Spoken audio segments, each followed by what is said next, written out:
3 semaines plus tard, j'avais transformé la chambre d'amis en ma propre garçonnière. Quand elle est finalement entrée, le choc a été total.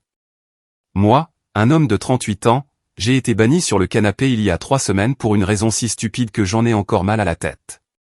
Ma femme Diana, 36 ans, m'a accusé de draguer notre nouvelle voisine, Mélissa, qui a littéralement 23 ans et vient d'emménager avec son petit ami. Voici ce qui s'est réellement passé. Je sortais les poubelles. Mélissa peinait avec un énorme carton. Je l'ai aidé à le porter jusqu'à sa porte.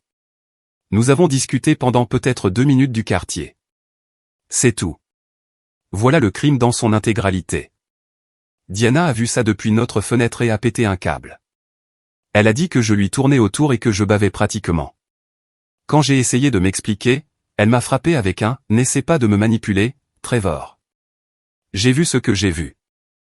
Tu dormiras sur le canapé jusqu'à ce que tu t'excuses et que tu admettes ce que tu as fait. » Je suis resté là 1 seconde, à essayer de comprendre cette folie, puis j'ai dit « D'accord. » Elle a cligné des yeux. « D'accord, c'est tout ? » « Oui, d'accord. Je dormirai sur le canapé. Jusqu'à ce que tu t'excuses. » « Bien sûr. » Elle est partie en trombe, s'attendant probablement à ce que je vienne ramper à ses pieds en quelques heures. Mais voilà le truc. Je n'ai rien fait de mal. Je ne vais pas m'excuser d'avoir aidé une voisine. Ça ne marche pas comme ça. La première nuit sur le canapé a été horrible. Notre canapé est agréable pour s'asseoir, mais terrible pour dormir. J'avais le dos en compote au réveil. Diana est descendue, m'a vu préparer le café et a dit « Prêt à t'excuser ?» Non. Elle a soufflé et est partie au travail. À la 3e nuit, j'en avais marre du canapé. Nous avons une chambre d'amis, de taille décente, qui sert principalement de débarras et de placard d'appoint pour Diana. J'ai pris mon oreiller et j'ai dormi là, sur le vieux futon. Ce n'était toujours pas génial, mais c'était mieux que le canapé. Diana l'a remarqué. Le canapé est trop inconfortable pour toi. Oui. Alors excuse-toi. Non. Elle a eu un sourire narquois, comme si elle était en train de gagner une sorte de jeu, très bien. Profite bien du futon. Mais c'est là que ça devient intéressant. Je gagne décemment ma vie en tant que chef de projet. Diana gagne bien sa vie aussi, dans le marketing, mais nous gardons des comptes séparés pour nos dépenses personnelles après avoir payé les factures. J'avais environ $3000 d'économisés pour une nouvelle boîte à outils que je convoitais. J'ai décidé de réaffecter ces fonds. Jour 4, j'ai commandé un matelas en mousse à mémoire de forme, taille queen, $800, avec livraison la même semaine. Jour 7, j'ai fait un tour sur Facebook Marketplace. J'ai déniché un fauteuil inclinable en cuir, $200. Un bureau en bois massif, $150. Et une télé de 55 pouces que quelqu'un bradait pour $300. J'ai emprunté le camion de mon pote Rick. J'ai tout installé pendant que Diana était chez sa sœur. Jour 10, Amazon Prime, c'est magnifique. Un micro-ondes, $60. Un mini-frigo, $80. J'ai installé des étagères flottantes, $50. J'ai trouvé un joli tapis, $120, qui unifiait vraiment bien la pièce. Jour 14, c'est là que je suis peut-être devenu un peu mesquin. J'ai acheté une PlayStation 5, $500, et une barre de son, $200. J'ai aussi pris des rideaux occultants, $40, parce que pourquoi pas. Jour 18, les touches finales. Des bandes LED pour une ambiance lumineuse. Quelques posters de groupes que j'avais toujours voulu accrocher. Et ça, c'est ma partie préférée, une serrure numérique pour la porte, $150. Au bout de 3 semaines, j'avais dépensé environ $2800 pour transformer cette chambre d'amis en mon sanctuaire personnel. C'était tout ce que notre chambre n'était pas. Mon espace, mes règles, mon ambiance. Diana n'y était pas entrée une seule fois. Elle frappait de temps en temps, me disait que j'étais ridicule, mais n'entrait jamais vraiment. Je pense qu'elle attendait de voir qui craquerait le premier. Hier soir, tout a éclaté. J'étais dans ma chambre en train de jouer à Call of Duty en ligne avec Rick quand j'ai entendu Diana essayer la poignée de la porte. Elle n'a pas bougé, évidemment. Trevor, pourquoi cette porte est-elle verrouillée? J'ai mis le jeu en pause. Pour mon intimité. Ouvre cette porte tout de suite. Non merci. Je suis bien. Silence, puis, bang, bang, bang. Trevor, ouvre cette porte immédiatement. Je me suis levé calmement, je me suis approché de la porte, mais je ne l'ai pas ouverte. Diana, tu m'as banni de notre chambre. C'est mon espace maintenant. Tu es la bienvenue pour t'excuser de m'avoir faussement accusé à tout moment. Je ne m'excuse pas. J'ai vu ce que j'ai vu. Ouvre cette porte. Non. Puis je l'ai entendu au téléphone avec sa mère. Oh, là là. Elle a mis le haut-parleur pour que je puisse tout entendre. Un grand classique de Diana. Maman, il a perdu la tête. Il s'est enfermé dans la chambre d'amis et ne veut pas sortir. Sa mère, Teresa, aussi bruyante que d'habitude, commence à, enfermée dans sa propre maison. Il a mis une serrure sur la chambre d'amis. Une vraie serrure avec un code. Mais pourquoi est-il dans la chambre d'amis, ma chérie? Diana a marqué une pause. Il est puni. Pourquoi? Il draguait la voisine. Vraiment? Maman, de quel côté es-tu? Je demande juste, ma chérie. Qu'a-t-il fait exactement? Diana est restée silencieuse. Puis, il l'a aidé à porter un carton. Même Teresa s'est tue. Puis, c'est tout? Tu n'as pas vu comment il la regardait. Diana, ma chérie, peut-être que tu devrais t'excuser. Je n'arrive pas à croire que tu prennes son parti. Elle a raccroché, puis d'autres coups. Trevor, je vais appeler un serrurier. Vas-y, ai-je répondu. Je suis aussi propriétaire de cette maison. Je peux mettre une serrure sur n'importe quelle porte intérieure. Vérifie la loi. J'avais effectivement vérifié sur Google. Tant que cela n'empêche pas l'évacuation en cas d'urgence et que les deux parties sont propriétaires, les serrures intérieures sont généralement autorisées. Elle a dû vérifier aussi, car elle a arrêté de menacer avec le serrurier. Puis sont venus les SMS. Oh, mon Dieu, les SMS. Elle, c'est de la folie. Tu agis comme un enfant. Cette chambre est pour les invités. Elle, tous tes vêtements sont encore dans notre chambre. Moi, j'ai acheté de nouveaux vêtements. Ils sont dans mon placard maintenant. Elle, ton placard? C'est une chambre d'amis. Moi, plus maintenant. Elle, tu ne peux pas juste t'approprier une pièce. Moi, tu t'es approprié toute la chambre. Je fais juste avec ce que j'ai. Elle, c'est différent. Moi, j'ai été puni pour quelque chose que je n'ai pas fait, alors j'ai pris d'autres dispositions. Elle, c'est stupide. Reviens dans notre chambre. Moi, tu viens de m'inviter à revenir. Elle, seulement si tu t'excuses. Moi, alors non merci. Je suis bien ici. Ce matin, pendant que j'étais au travail, elle est finalement entrée. J'ai une caméra là-dedans, légalement installée. C'est ma chambre maintenant.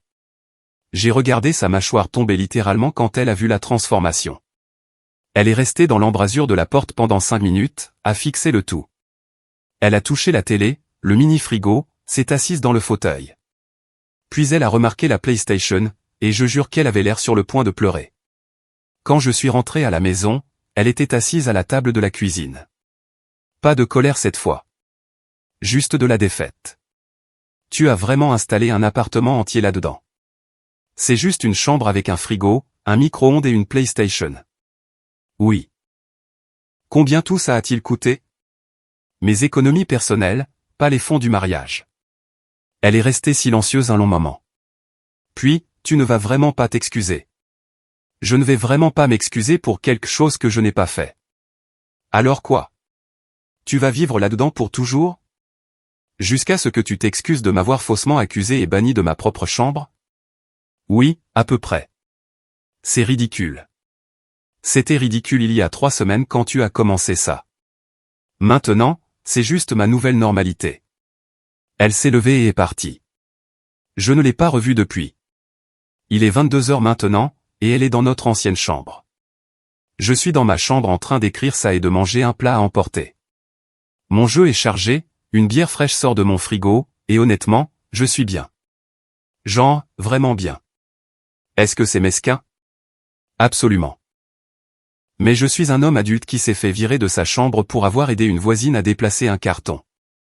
Si elle veut mourir sur cette colline, je construirai une foutue maison sur la mienne. Mise à jour 1 et bien, la situation a dégénéré d'une manière que je n'avais pas vu venir. Le sentiment de Diana que tout lui est dû a atteint de nouveaux sommets, et j'ai dû être à la hauteur à chaque étape. D'abord, elle a essayé d'utiliser les tâches ménagères comme une arme. Arrête de faire ma lessive. Manque de bol pour elle, j'ai acheté mon propre combiné lave-linge sèche-linge compact pour $400 sur Craigslist. Oui, il rentre dans ma chambre.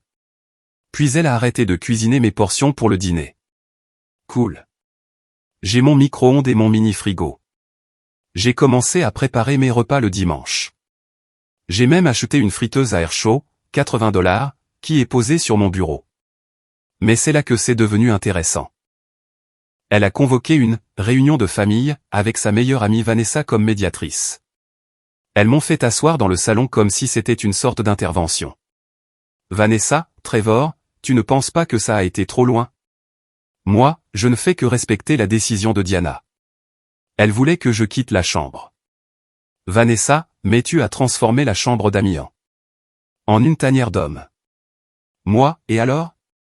Vanessa, c'est censé être pour les invités. Moi, quels invités? Ta mère qui descend à l'hôtel parce qu'elle n'aime pas notre salle de bain d'invités? Ton frère qui n'est pas venu depuis 2 ans? Vanessa, là n'est pas la question. Moi, en fait, c'est exactement la question. La pièce était un débarras inutilisé. Maintenant, elle est utilisée. Diana, tu es méchant. Moi, je suis à l'aise. Tu as pris une décision, je me suis adapté. Puis Diana a sorti ce qu'elle pensait être sa carte maîtresse. Très bien, alors je prends la salle de bain principale complètement. Tu peux utiliser celle du couloir. D'accord. Elle a cligné des yeux. Vanessa avait l'air choquée. D'accord, c'est tout? Oui. Tu veux faire monter les enchères? Cool. La salle de bain du couloir me va très bien. Ce qu'elle ne savait pas, c'est que j'avais déjà envisagé cette possibilité. Vous voyez, la salle de bain du couloir est juste à côté de ma chambre. La salle de bain principale est attenante à notre ancienne chambre, mais il faut traverser la chambre pour y accéder. Cette nuit-là, j'ai déplacé toutes mes affaires dans la salle de bain du couloir. Mais je ne me suis pas arrêté là. J'ai installé une douche à effet pluie, $60. J'ai acheté un de ces sièges de toilette japonais sophistiqués avec fonction bidet, $200. Ça change la vie. J'ai acheté des serviettes de qualité supérieure, un humidificateur, des plantes, la totale. Cette salle de bain est passée de basique à niveau spa en 48 heures. Pendant ce temps, Diana a commencé à réaliser que s'approprier la salle de bain principale signifiait qu'elle était la seule à la nettoyer. Elle s'est plainte à sa sœur au téléphone, les murs sont fins, j'ai tout entendu. Il ne l'utilise même plus. Il a juste déménagé dans l'autre salle de bain et l'a rendue super belle. Il a acheté un bidet, Jenna, un bidet. Mais le coup de grâce est arrivé il y a 3 jours. L'entreprise de Diana a annoncé qu'elle passait en mode hybride. 3 jours au bureau, 2 jours à distance. Elle a besoin d'un bureau à domicile. Devinez quelle pièce elle pensait utiliser. Elle a frappé à ma porte à 7 heures du matin. Trevor, nous devons parler de la chambre d'Amy. Ma chambre? Elle doit devenir un bureau. Je travaille à domicile 2 fois par semaine à partir du mois prochain. C'est bien. Contente pour toi. Donc, tu dois déménager tes affaires. J'ai littéralement ri. Non. Trevor, j'ai besoin d'un bureau. Alors installe-en un dans la chambre. Elle est immense. Il n'y a pas de place avec le lit et les commodes. Alors réorganise. Ou tu pourrais arrêter d'être mesquine et me donner la chambre. La chambre que j'ai payée pour meubler? La chambre dans laquelle je vis parce que tu m'as mis dehors? Cette chambre-là? Elle a essayé une autre approche. Je te laisserai revenir dans la chambre si tu me donnes le bureau. Mais je devrais quand même m'excuser. Bien sûr. Alors non. Elle a claqué la porte et est partie. 20 minutes plus tard, j'ai entendu une perceuse. Elle installait un bureau dans un coin du salon. Son bureau est maintenant dans l'espace commun où je regarde la télé. Devinez qui a acheté un casque à réduction de bruit à $300 et s'en fiche complètement. Hier, c'était le joyau de la couronne de son arrogance, cependant. Je suis rentré à la maison pour trouver la serrure de ma porte altérée. Il y avait des marques de rayures autour du clavier. Elle avait clairement essayé de forcer l'entrée. Je l'ai confrontée immédiatement. As-tu essayé de forcer l'entrée de ma chambre? Ce n'est pas ta chambre. As-tu, oui ou non, essayé de casser la serrure? Je devais vérifier si tu n'endommageais pas la maison. En entrant par effraction? C'est aussi ma maison. C'est pourquoi je peux avoir une serrure sur ma porte. Et pourquoi le fait que tu essaies de la casser est techniquement une tentative de destruction de biens. Elle est devenue blême. Tu n'oserais pas, essaie-moi. J'ai installé une caméra dans le couloir face à ma porte la même nuit. Pour information, dans les espaces communs, c'est légal ici. Elle sait qu'elle est là. La lumière rouge clignote dans sa direction chaque fois qu'elle passe. Rick est venu regarder le match hier soir. Diana a perdu la tête. Tu ne peux pas avoir de gens là-dedans. Pourquoi pas? C'est ma chambre. Je ne veux pas d'étrangers dans ma maison. Rick est venu ici 50 fois. Tu es allé à son mariage. Pas dans cette chambre. Qui est ma chambre, où je peux recevoir des invités? Elle a appelé la police. Je ne plaisante pas. Elle a dit que je refusais de quitter une pièce de sa maison. Le policier qui s'est présenté avait l'air si fatigué. Il a jeté un coup d'œil à la situation, moi, expliquant calmement que j'habite ici, que je paie la moitié du prêt hypothécaire et que je suis dans ma chambre, Diana, hurlant à propos de chambre d'amis et d'excuses. Le policier, madame, est-ce qu'il habite ici? Diana, oui, mais... Le policier, est-ce qu'il vous menace? Diana, non, mais... Le policier, est-ce qu'il enfreint la loi? Diana, il a mis une serrure sur une porte intérieure d'une maison dont il est propriétaire. Diana s'est tue. Le policier, à moi, vous devriez probablement consulter un conseiller conjugal. Après son départ, Diana m'a envoyé une demande Venmo de $1400. L'explication était, moitié de l'ameublement de ta chambre puisque c'est un bien matrimonial. Je l'ai refusé et lui en ai envoyé une de $1900 pour, moitié de l'ameublement de la chambre que je n'ai pas le droit d'utiliser. Elle a refusé et en a envoyé une autre de $500 pour, détresse émotionnelle. Je lui en ai envoyé une de $1 pour, le carton que j'ai aidé Mélissa à porter. C'est le silence radio depuis. Mise à jour de la guerre d'usure a continué, mais Diana a commis une erreur de jugement fatale qui a tout changé. Après la visite de la police, elle a appliqué la politique de la terre brûlée. Elle a changé le mot de passe du Wi-Fi. Manque de bol pour elle, j'ai fait installer ma propre connexion Internet directement dans ma chambre. Le technicien a trouvé ça bizarre, mais $90 par mois pour la tranquillité d'esprit, ça valait le coup. Puis elle a commencé à inviter ses amis constamment.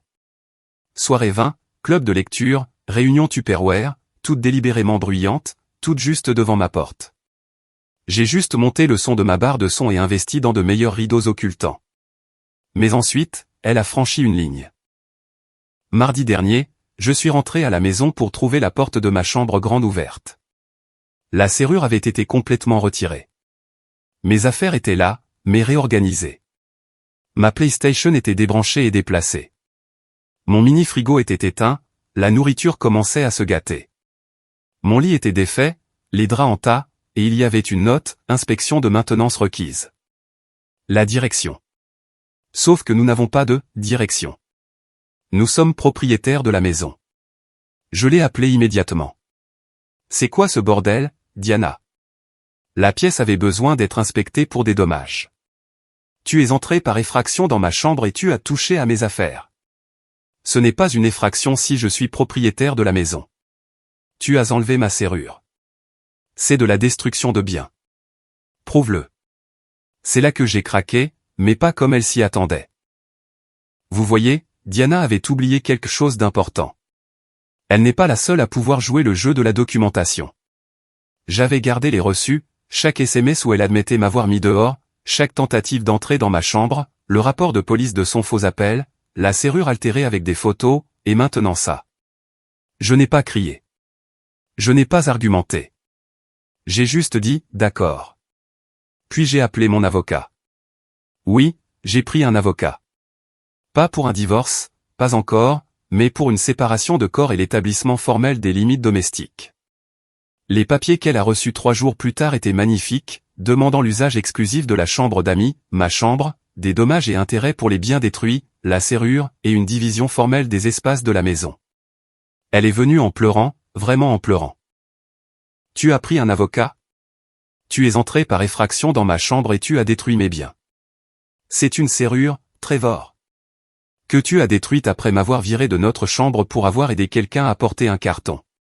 Tu vas détruire notre mariage pour ça? Moi? Je ne fais que dormir dans une chambre d'amis. C'est toi qui fais monter les enchères depuis 6 semaines. Puis est venue l'histoire larmoyante. Je suis stressé. Le travail est horrible. Ma mère est sur mon dos, et toi, tu m'as simplement abandonné. Tu m'as littéralement mis dehors.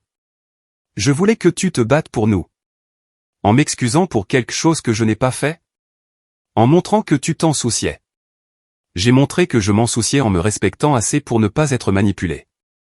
Elle a pris son propre avocat qui, selon le mien, a pratiquement ri de son cas. Mettre son conjoint à la porte de la chambre, puis prétendre à l'abandon quand il dort ailleurs, détruire ses biens, puis en revendiquer la propriété. Bonne chance avec ça. Mais c'est là que Diana s'est vraiment tiré une balle dans le pied. Elle a décidé de gagner en me donnant envie de revenir. Elle a commencé à se promener en lingerie, à cuisiner des repas élaborés qu'elle mangeait devant moi, à ramener des desserts de ma pâtisserie préférée. J'ai juste continué à vivre ma vie. Préparation de repas, jeu avec Rick, travail sur des cours de codage que j'avais commencé. Puis elle a sorti l'option nucléaire. Elle a invité Melissa et son petit ami à dîner. Sans me le dire, bien sûr. Je l'ai découvert en rentrant à la maison et en les trouvant dans ma salle à manger. Diana, tout sourire, servant du vin, jouant l'hôtesse parfaite. Trevor, joins-toi à nous. Je faisais juste plus ample connaissance avec nos nouveaux voisins. Melissa avait l'air mortifiée. Son petit ami, Tony, avait juste l'air confus. Merci, mais j'ai des projets, ai-je dit en prenant un shake protéiné dans la cuisine. Ne sois pas impoli, chérie. Assieds-toi avec nous. Le « chérie » était si faux que ça en faisait mal. Je suis bien. Profitez de votre dîner. Le visage de Diana s'est décomposé. Melissa s'est levée d'un bond. En fait, nous devrions y aller. Grosse journée demain. Mais vous venez d'arriver, a protesté Diana. Oui, nous sommes vraiment désolés. La nourriture sent incroyablement bon, cependant. Ils sont pratiquement sortis en courant. Tony a murmuré, c'était quoi ce bordel, en partant. Diana a perdu la tête. Tu m'as embarrassée. Tu t'es embarrassée toute seule. Tu as invité la femme que tu m'as accusée de draguer pour prouver je ne sais quoi. J'étais gentille. Tu étais manipulatrice. J'essaie de sauver notre mariage. En refusant d'admettre que tu avais tort? Je n'avais pas tort. Alors nous n'avons rien à sauver. C'était la semaine dernière. Hier, Diana a déménagé. Pas de façon permanente. Elle est chez sa sœur. Mais elle a fait ses valises et a laissé une note. Puisque tu veux tant vivre seul. La partie drôle, c'est que je ne veux pas vivre seul. Je voulais juste que ma femme admette qu'elle avait tort sur une seule chose. Que je n'ai dragué personne. Que aider quelqu'un à porter un carton n'est pas un crime.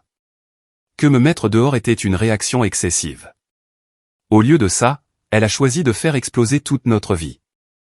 Mon avocat dit que j'ai de bonnes chances de garder la maison si nous divorçons, surtout avec son départ volontaire et la documentation prouvant qu'elle m'a mis dehors la première.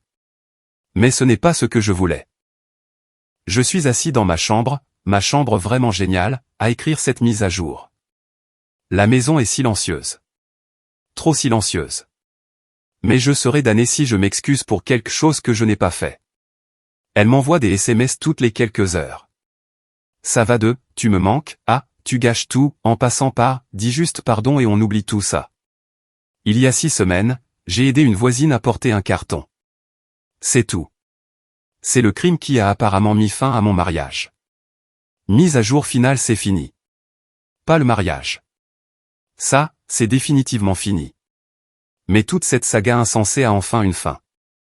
Diana est restée chez sa sœur pendant 2 semaines, publiant des citations passives-agressives sur les réseaux sociaux du genre « Connaissez votre valeur » et « Quand quelqu'un vous montre qui il est, croyez-le ». L'ironie lui échappait. Pendant ce temps, j'ai fait expertiser la maison.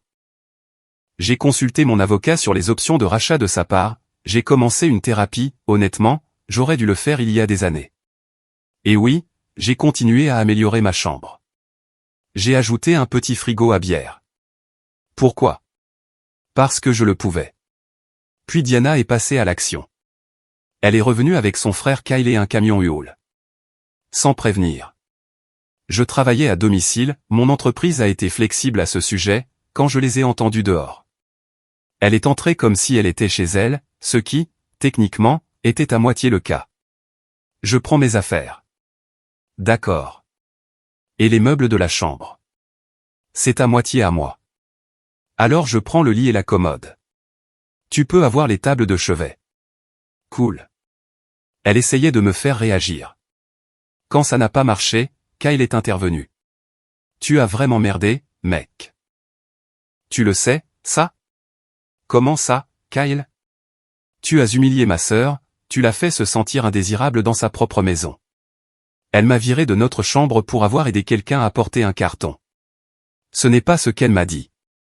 J'en suis sûr. Diana a interrompu. Je veux aussi la télé du salon. Elle est à moi. Je l'ai achetée avant notre mariage. Je m'en fiche. La facture que j'ai dit le contraire. Elle est devenue rouge. Très bien. Les appareils de cuisine, alors. On les a achetés ensemble. Tu peux en avoir la moitié. Comment je prends la moitié d'un micro-ondes, Trevor? C'est ton problème à résoudre. Tout comme dormir sur le canapé était le mien.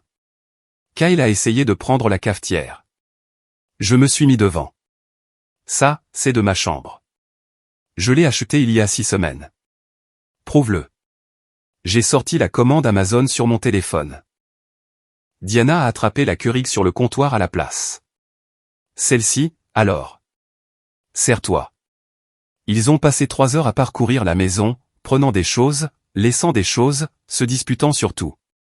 Diana a essayé de prendre ma chaise de gaming dans ma chambre. Elle était dans la chambre d'amis à l'origine. Oui, et tu m'as viré dans la chambre d'amis. Elle est à moi maintenant. Un juge ne verra pas ça de cette façon. Alors laissons un juge décider. Elle a reculé. La véritable explosion a eu lieu quand elle a découvert que j'avais tout documenté. Kyle chargeait des cartons quand Diana est descendue du grenier en trombe. Tu as changé les serrures du débarras du grenier. Non, j'ai mis un cadenas sur ma section. La tienne est toujours ouverte. Comment as-tu même divisé ça? Une ligne de ruban adhésif au milieu. Tes décorations de Noël et tes vieux vêtements sont à gauche. Elle est montée vérifier. Elle est revenue furieuse. Tu as pris plus de place. J'ai pris exactement la moitié. Je l'ai mesuré. C'est pathétique, Trevor. Nous sommes des adultes.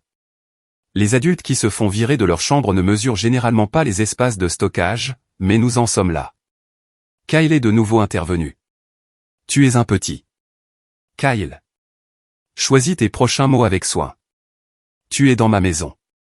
C'est aussi la maison de Diana. Pour l'instant. Ça les a arrêtés tous les deux. Diana, qu'est-ce que tu veux dire par pour l'instant?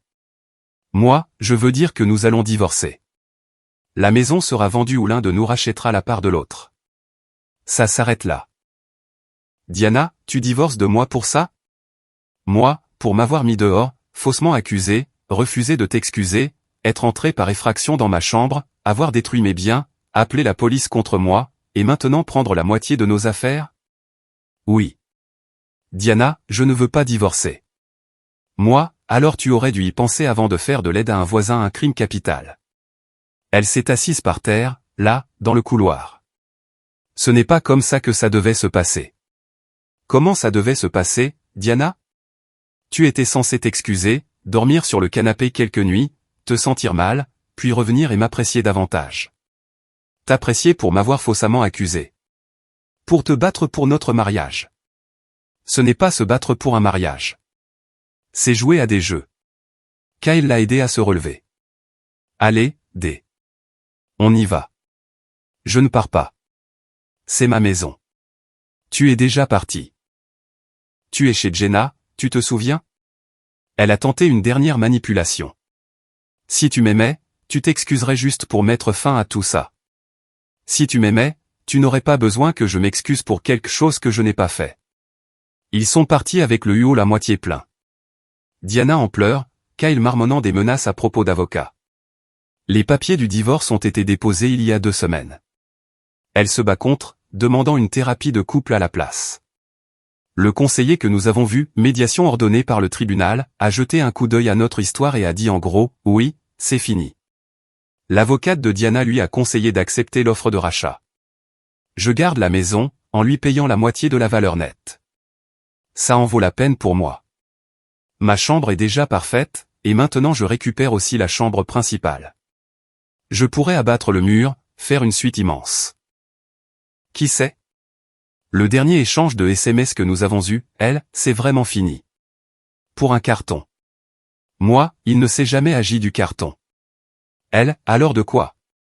Moi, il s'agissait de respect, de confiance, de partenariat. Tu m'as montré que tu ne croyais en rien de tout ça. Elle, j'étais jalouse. C'est normal. Moi, la jalousie est normale. Ce que tu as fait après ne l'était pas. Elle, alors tu abandonnes, tout simplement. Moi, je passe à autre chose. Elle, après presque 10 ans ensemble?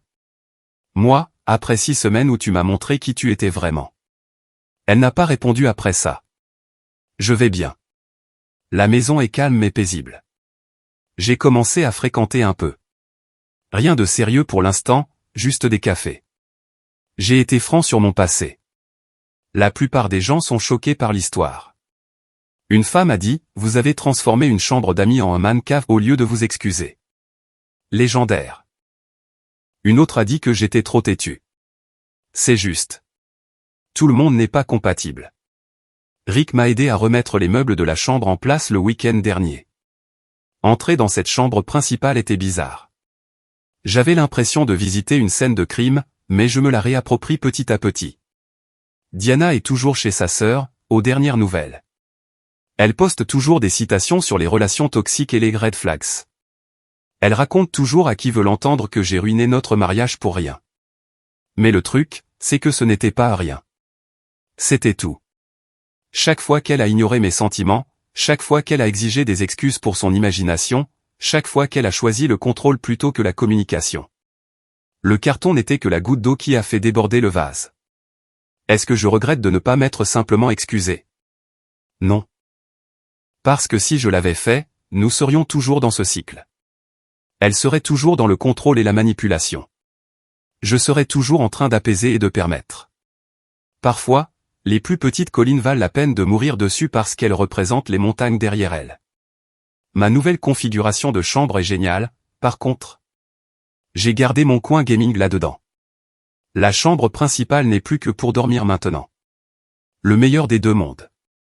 Merci d'avoir suivi ce voyage insensé. Je ferme ce chapitre et je vais de l'avant. À tous ceux qui sont dans des situations similaires, ne vous excusez pas pour ce que vous n'avez pas fait. Pas une seule fois. Ça ne s'arrête jamais là. Salut. PS Mélissa et Tony m'ont invité à boire des bières la semaine dernière. Ils m'ont dit que ce dîner avait été l'expérience la plus gênante de leur vie.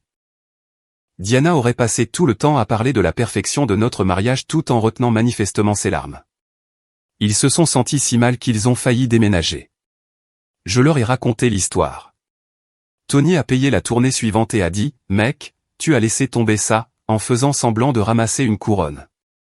De bons voisins.